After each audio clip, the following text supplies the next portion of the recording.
This is my presentation on the welfare of captive primates, focusing on zoo visitor impacts and stereotypical behaviours. So this presentation will look at the background of captive primates, the zoo visitor experience, zoo visitors versus primate welfare, measuring welfare, whether or not predictability is good in captive animals, and whether or not the zoo helps animals in the wild. So here is a quick background into captive primates. Primates are often pictured with great intelligence and complex social lives, perhaps narcissistically, as we are also primates. But this does not change the fact that primates do require enriching activities and stimulating environments to give them the best welfare possible. They display social behaviours such as grooming and alloparenting, which means looking after young that is not a descendant of their own, and they play games, use tools, as well as other enriching activities. It is therefore important that primates have large and stimulating enclosures when kept in captivity. It can be a challenge for zoos to establish an environment that offers them the space they need for their large social groups, but also provide them the space they need to run, play and explore. As well as this, there are 4 different primate enclosures that zoos need to consider when designing a suitable environment. These exhibits are for small-bodied monkeys, such as marmosets and tamarins, terrestrial monkeys, such as macaques and baboons, arboreal primates like vervet monkeys and squirrel monkeys, one of which is pictured in Figure 1, and apes, which includes chimpanzees and gorillas. So now we're going to look at the zoo visitor experience. Captive environments for primates have been described in terms of 3 dimensions: restricted space, being managed, and the regular presence of large numbers of humans. It is therefore no surprise that visitor density can have effects on the primates that are kept in zoos. There have been several studies on the behaviour of captive primates, and there are several reasons that mean it is important that we understand how the zoo environment can affect them. Zoos have mission statements that identify the goals that they aim to achieve, the majority focusing on conservation and education. These 2 aims focus on people as well as their animals, as they need the public's help to conserve species, and it is obviously the public that zoos are educating. So in order to achieve their mission objectives and to sustain the zoo financially, they need to give the public an enjoyable and positive experience by seeing and sometimes interacting with healthy animals. Hosey and Druck in 1987 found that a range of primate species that were kept in small, traditional cages increased their audience-directed behaviours and their locomotory activities when an active audience was present. An active audience basically just means at least one person in a crowd is trying to draw their attention. Agnostic behaviours such as aggression and affiliative behaviours such as grooming have been observed to either increase or decrease depending on the conditions of an audience. Due to visitor presence, certain behaviours like exploration may decrease, and behaviours such as stereotypical ones may increase. High visitor densities for chimpanzees have been observed to cause less foraging and less object manipulation, which shows that they may be in poor welfare conditions, as they are not manipulating their environment as they often would in the wild. Orangutans have not been as widely studied as chimpanzees in regards to visitor impacts in captivity, but it has been observed that they do respond to unfamiliar humans, that is, anyone other than their usual keepers and researchers. Infant orangutans have been reported to show fear reactions, such as squealing and running to find their mothers, while adult females try to hide from the unfamiliar humans. This brings us on to zoo visitors versus primate welfare. Looking at some studies on the impact of zoo visitors on different primate species, there are several examples that can be found in the scientific literature. Mitchell et al. In 1992 studied the effects of audiences on golden-bellied mangabeys, and found that the agnostic behaviours, like visitor-directed and within-group aggression, were increased with the presence of an audience, but affiliative behaviours were unchanged. This shows that visitor presence can cause conflict between the group, as well as putting individuals under stress due to their observers, hence the visitor-directed aggression. Malapert et al. In 2005 looked at the effects of zoo visitors on lion-tailed macaques, and found that due to their human-free environment in the wild rainforest, humans come as a source of stress for these primates. There are several studies looking at specific primate species and the effects that humans have on them. It has been noted that zoo visitors tend to tease captive primates and cause unnecessary stress for the animals, whether banging on the glass or throwing things into open enclosures. humans tend to cause an increase in aggression for captive primates, which shows them to be a stressful factor for the species, perhaps putting their welfare in jeopardy. The welfare of animals is notoriously difficult to measure. Different methods may be used, like a scale from good to bad, and others may use a combination of behavioural, physiological and biochemical measures that produce a clearer picture of the animal's welfare. When animals are stressed, they display stereotypical behaviours, such as polar bears pacing in a circle or chain chewing, which is observed in pigs, and primates are no exception to this. Even us humans, who are of course primates, display stereotypies when we are stressed, like nail biting and hair twirling. Unfortunately, zoo-housed primates have a high prevalence of stereotypical behaviour. Stereotypies are described as repetitive and irrational patterns of movement. Some of these behaviours that non-human primates exhibit include self-rocking, cage licking and biting, digit sucking, and sometimes in extreme cases, self-harm and mutilation, where they have been seen to bite off entire appendages. The video playing in the bottom right-hand corner shows a gorilla rocking due to stress of poor welfare. Stereotypical behaviours not only indicate to us that their environment is unsuitable for them, and so causing them stress, it is also dangerous and causes harm to the animals themselves. Injuries are common in stressed animals, especially primates who self-harm. There are a broad range of behavioural, physiological and social behaviours that indicate poor welfare for captive primates, but there are substantially fewer behaviours and no physiological measures that are used to show good welfare in several studies exploring this impact.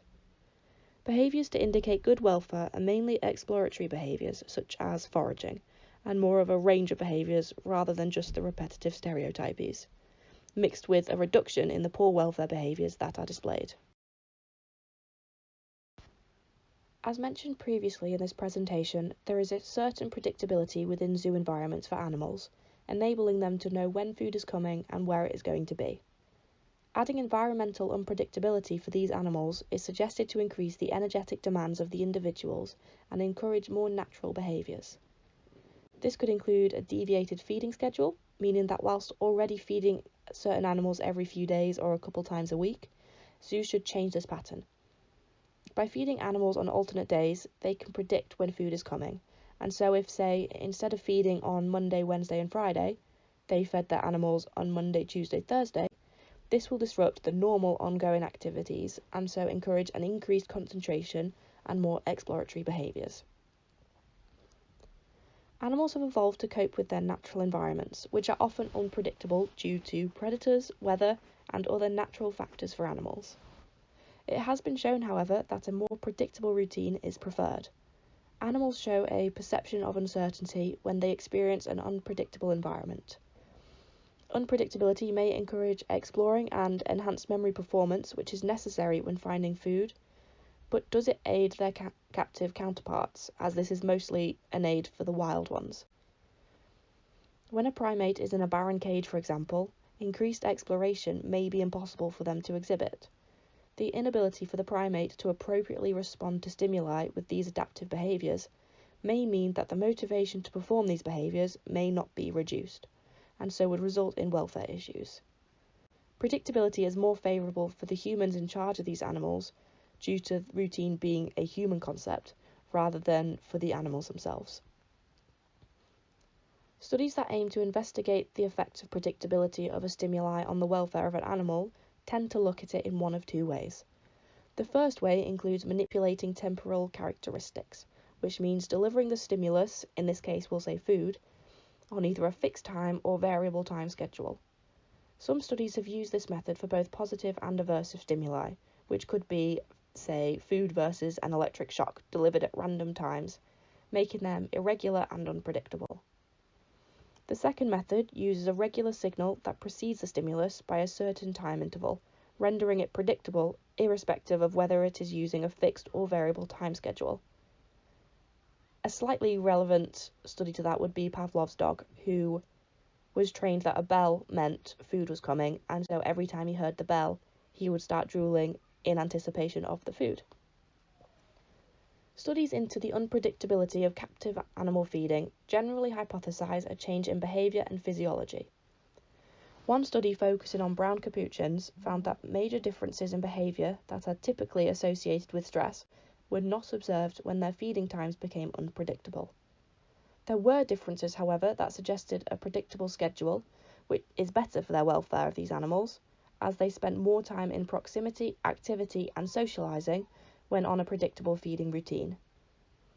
Despite more foraging and other positive behaviours being observed when living in unpredictability, there were more negative behaviours exhibited during this time, mainly relating to social behaviour and inactivity. Therefore, predictability in zoos generally provides better welfare for captive primates than an unpredictable feeding routine would.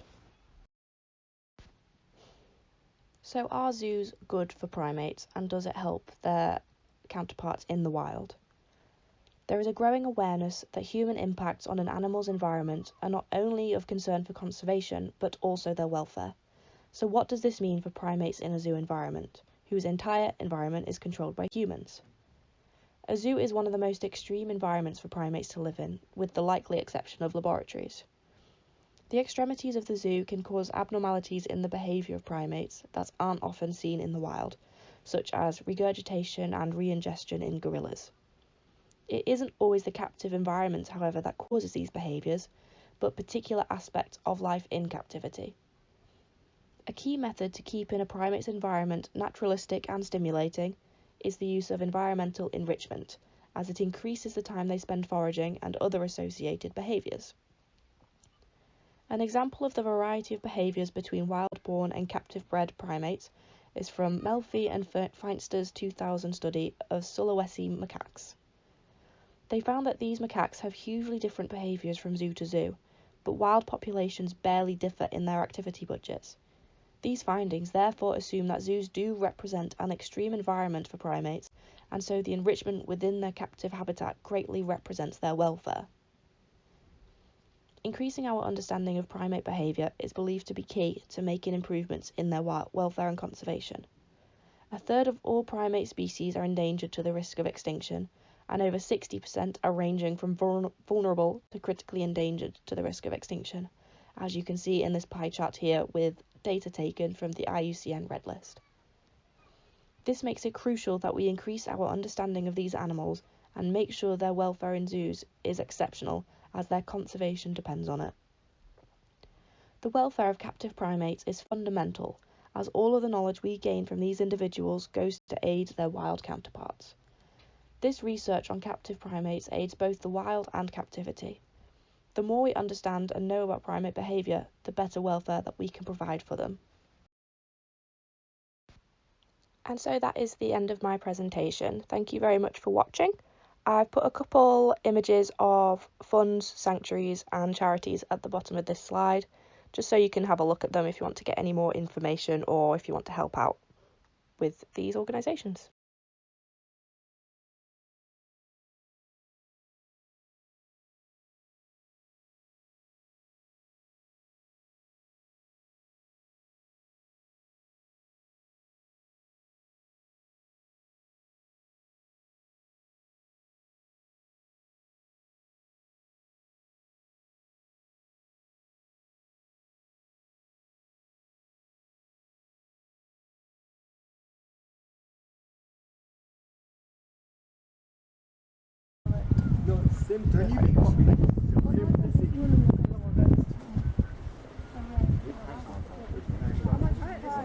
I'm not ready to do it again.